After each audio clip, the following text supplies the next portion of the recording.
So the Bhagavad Gita gives us this really powerful idea. You don't actually have to choose between taking action in the world and finding inner peace. The goal isn't to step away from action, but to let go of our attachment to the results of that action. But, that brings up a really practical question, doesn't it? I mean, if you're out there, in the thick of it, juggling deadlines, responsibilities, people, how in the world is calm even on the table? And that's a fantastic question. It's exactly what Chapter 5 of the Gita tackles head on. And it does it by completely redefining what we think peace really is. All right, so first things first, let's look at how we normally think about peace. Why is it that our automatic assumption is that peace means we have to escape from our lives? When you hear the word peace, what pops into your head? For most of us, it's probably a picture just like this. Silence, an empty inbox, fewer people needing things from us. We imagine that peace is something we find by removing things. It's this idea of peace through subtraction. And that thought becomes this quiet little program running in the back of our minds. We start believing that all our stress is coming from the outside, and if we could just get away from it all, then we'd finally be calm. And right here, this is where the Gita just flips that whole assumption on its head. It basically argues that we've been looking for peace in completely the wrong direction. It's not about changing what's happening around you. And this just nails the point, doesn't it? We've all experienced this. You can be sitting in a perfectly quiet room, but your mind is just a hurricane of worry. And on the flip side, you can be in the middle of a really demanding, busy day and feel totally centered and calm.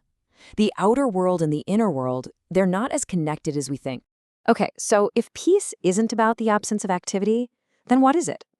Well, this is where the Gita offers a totally fresh and frankly counterintuitive definition. Now pay close attention to the language here because it's so important. Peace isn't a passive state of doing nothing. The Gita describes it as non-friction while you are moving, while you're acting. It's about getting rid of that internal resistance, that mental drag that makes everything feel like such a heavy lift. And the text breaks this non-friction state down even further.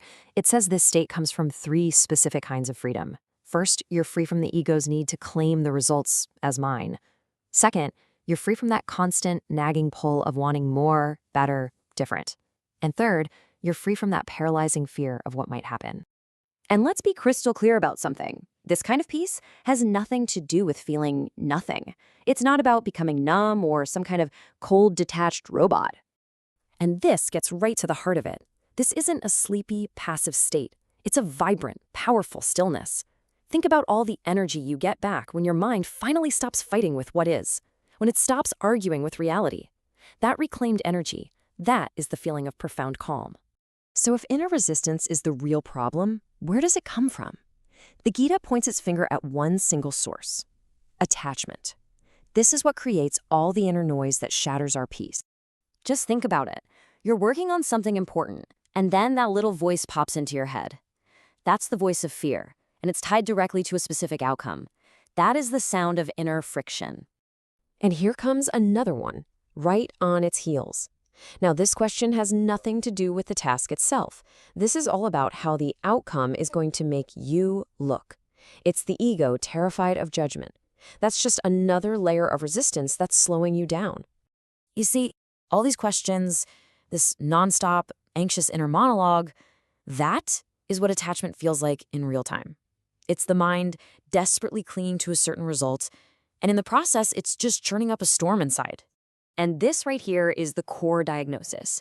The suffering doesn't come from the hard work. It's not the difficult conversation that's the problem.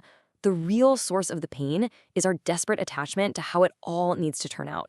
Take that away, and the action itself, it just becomes lighter, clearer, and free of all that heavy baggage. All right, so this all sounds great as a concept, but what is a person who actually lives this way? What do they look like? How do they move through the world? Well, according to Chapter 5, they are fully in the game of life, but their internal operating system is just different. They can work incredibly hard, but without that frantic, agitated energy. When they succeed, it doesn't puff up their ego. And maybe most importantly, when they fail, they don't fall apart because their sense of self was never tied to the result in the first place. And I really have to hammer this point home. This is the absolute opposite of being passive or weak. It is a sign of incredible strength, of real emotional maturity. the ability to stay centered no matter what storms are raging outside. Let's just pull this right into our world today. In a modern workplace, this is the person who can hear tough feedback and see it as useful data, not as a personal attack. It's the person who faces a crazy deadline with focused effort, not crippling panic. Their work is what they do, not who they are. And this is the internal mantra that makes it all work. It's such a powerful shift. You realize my domain is the quality of my effort, my intention. The results, well, they're shaped by 1,000 things I can't control. By focusing only on my part of the equation, I find incredible freedom. So, if you boil it all down, the massive lesson from Chapter 5 is this total paradigm shift. We've been looking in the wrong place. Peace isn't found by checking out of life.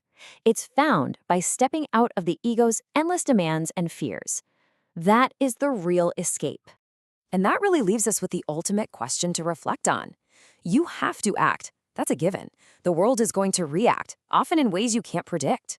So the real practice, the real challenge is, through all of that, can you stay settled inside? Now, in our next explainer, we're going to finish Chapter 5 by exploring the most amazing result of all this, how achieving this inner peace actually changes how you see other people and the entire world around you, leading to what the Gita calls equality of vision.